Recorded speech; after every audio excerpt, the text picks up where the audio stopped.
Hello and welcome to NOVAsia. I'm Cherian Sangma, your host for today, and we are going to discuss about Tibetan exiles in India.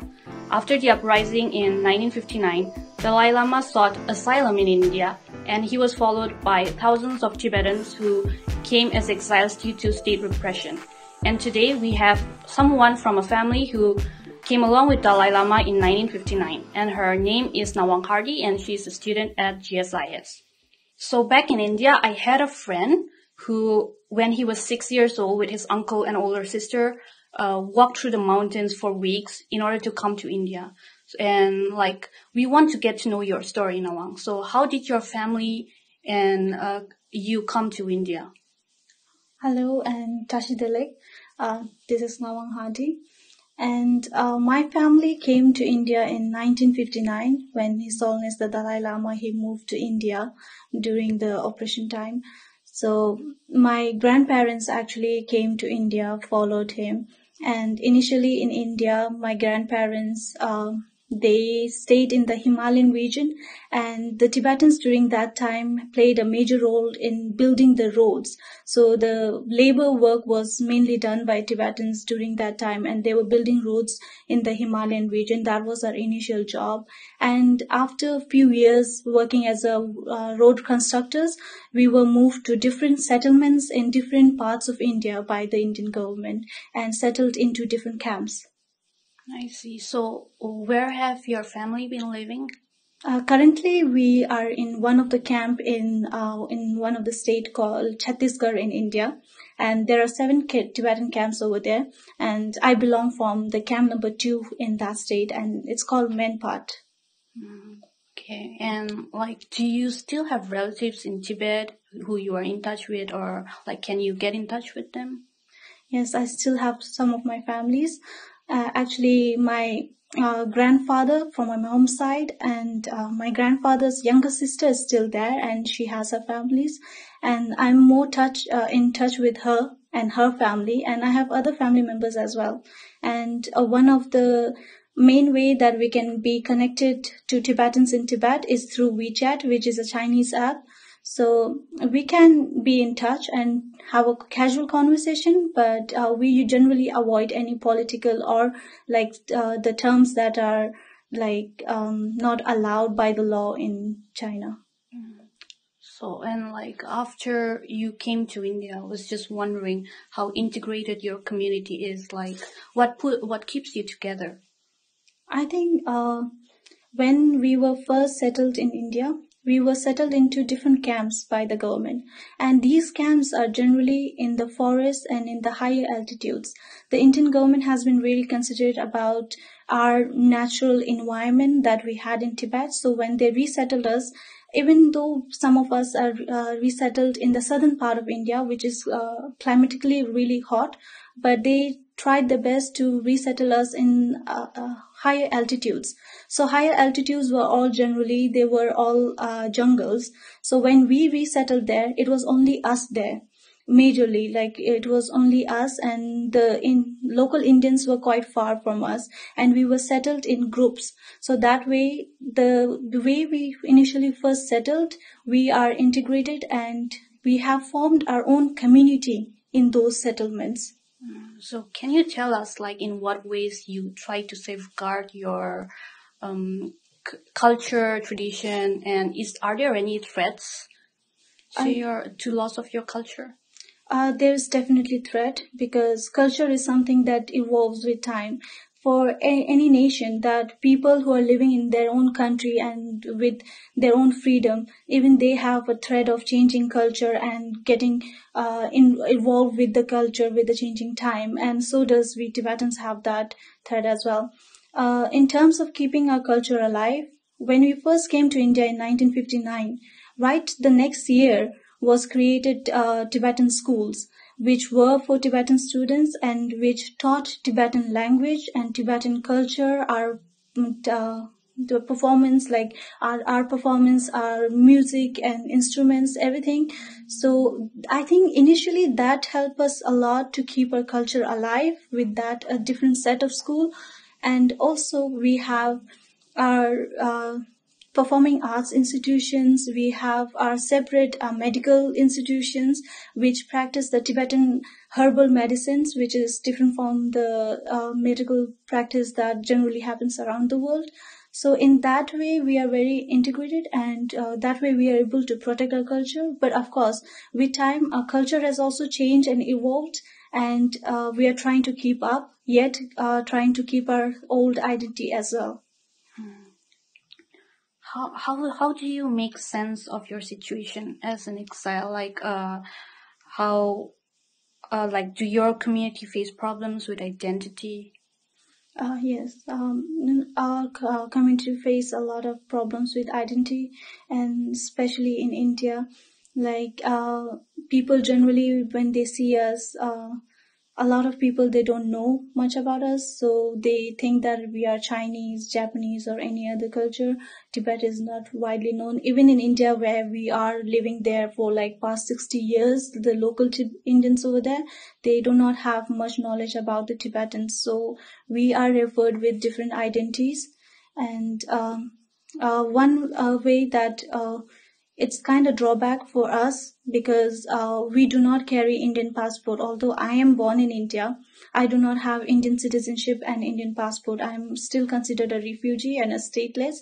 And those stateless things that actually brings, although it helps us to keep our own identity, because being a stateless was initially a choice that was made by Tibetans in the initial stage to keep our culture and our own identity alive. And we always had the sense that we are not here to stay for long. We will go back. That was our sense initially when we came to India. And that's why we decided not to take Indian citizenship. Mm-hmm. But with that comes a lot of drawbacks for our youth now, because there are a lot of Tibetans who are really good with sports, but they don't have a nation to play for. They cannot compete in international games and stuff like that. And also in terms of having a government job, there are drawbacks. And we only have a traveling document, not a passport. So a lot of countries do not allow us to come there.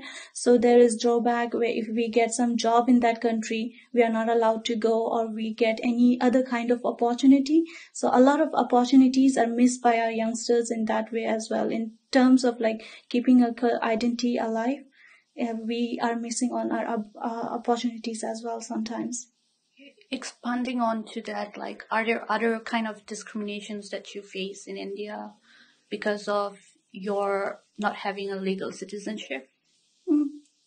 We are not faced with discrimination in terms of an official thing.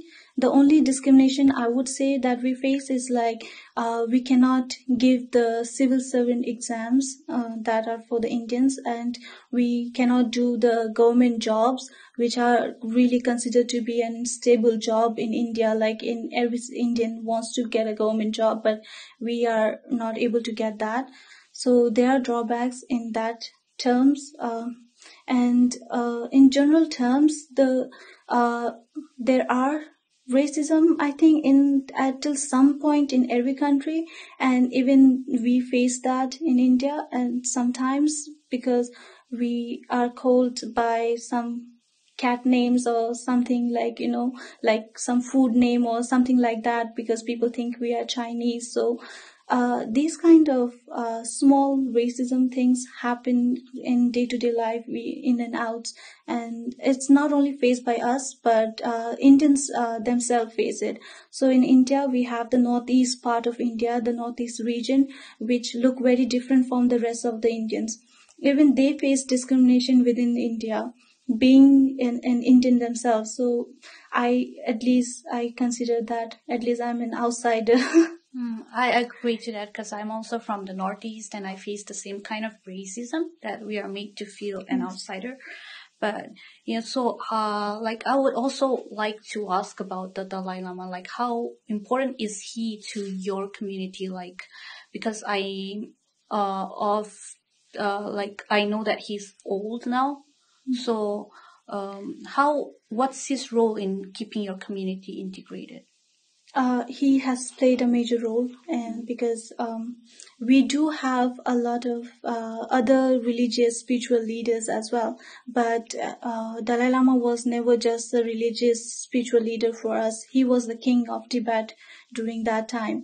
Although coming to India, he himself has stepped down from that position, and then he formed a democratic government, and we have democratic elections, and we have our own prime minister, which we do not call a government because we don't want to be contradicting any state which are trying to support us or anything. So we call it Tibetan administration, and we call our prime minister the representative of Tibetans. But it is all done through a democratic election. So Dalai Lama himself has played key major role in being the ambassador of Tibetan in worldwide, and he has also been a king, a spiritual leader, and also a godfather figure for a lot of Tibetans. And there is an interesting fact. Initially, when Tibetans used to join the Indian army, there was a separate group of Indian army which only the Tibetans could join. When they were joining Indian army, in an Indian army you have to write the next of kin, like in case you die, who will get your money or pension or whatever you owned or anything. So all the Tibetan armies, Tibetan people, they used to write Dalai Lama's name there. So he was the next of kin for everyone who was in the army. So he holds that stature. So yeah, he's getting old, and we will be facing some minor internal problems once he won't be there. But I think more than internal problems, we'll have a lot of international turmoils that we will see in future. Earlier, you mentioned the disadvantages Tibetans have, internationally too, in applying for jobs, etc. So, can you please tell us, how, if you faced any difficulties while applying for visa and applying to study here in Korea? In terms of applying in Korea, I didn't face major problems because there are some countries that accept. So the Indian government gives us a traveling document which is specific for the Tibetans living in India. It looks like Indian passport, but it has written certificate of identity on top of it, and it's a yellow book, whereas the Indian passport is a blue passport.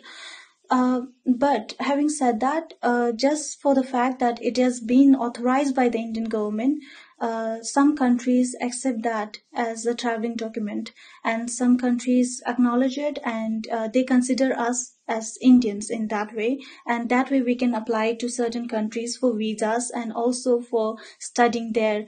So, and in here I'm known as Indian, like my alien card and stuff, they say that I'm from India. And but some countries we cannot go. So I would say some countries that have certain trade or something to do with certain countries, they don't allow us. Your family have been here for since 1959, you said, right? So has there been adaptations made in your family in, how to adapt to the changing situation in India or changing culture? I think more than adaptation, Tibetans have maintained their own culture very much alive. We still follow our older traditions and older culture in terms of... so I think that's one of the advantage of being in India, because it is already so diverse. It has so many different cultures and religions living within it already that they didn't mind having another one like us. So we were able to keep our culture very much alive, and there were some adaptations. Those adaptations, I would say, have happened very natural.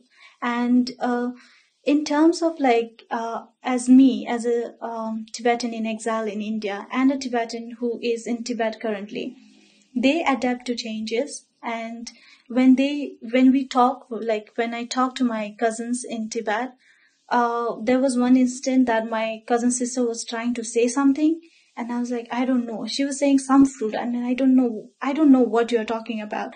And she goes in the kitchen and she brings a watermelon. And basically she was saying the Chinese word for watermelon. So which I have no idea about. I'm living outside. I know watermelon, and I know the Hindi word for it, like tarbuja. But she was saying that Chinese word for that. So in terms of our language and our cultures, there are adaptations which are very minor and which are very natural as well, because you become integrated in at least like 60, 70 years it happens to be. Okay. Well, I would like to thank you for joining us today, but lastly, I want to ask you, like, what kind of hopes or aspirations do you have for your homeland, or is there a message that you want to leave for the young Tibetans? My actually dream, like, or if you say, if is there any aspiration for Tibet, within Tibet, is just to have them, to let him have a freedom of speech and freedom of identity and freedom of their religious belief. Like a basic minor like details, like, just an autonomous right, just to have as little as they can have. Just I think right now we are in a situation that I wouldn't be very greedy to expect a lot. Just with any little change within Tibet, I would be really happy to see even a little change within Tibet. And for youngsters who are outside Tibet, and for us, I think I will just say that we are doing really great in terms of our identity and our culture. And I would just like to say that keep doing it, and also keep achieving greater heights, and keep learning about other cultures, keep learning about other people, and keep an open mind, yet be true to yourself and be grounded.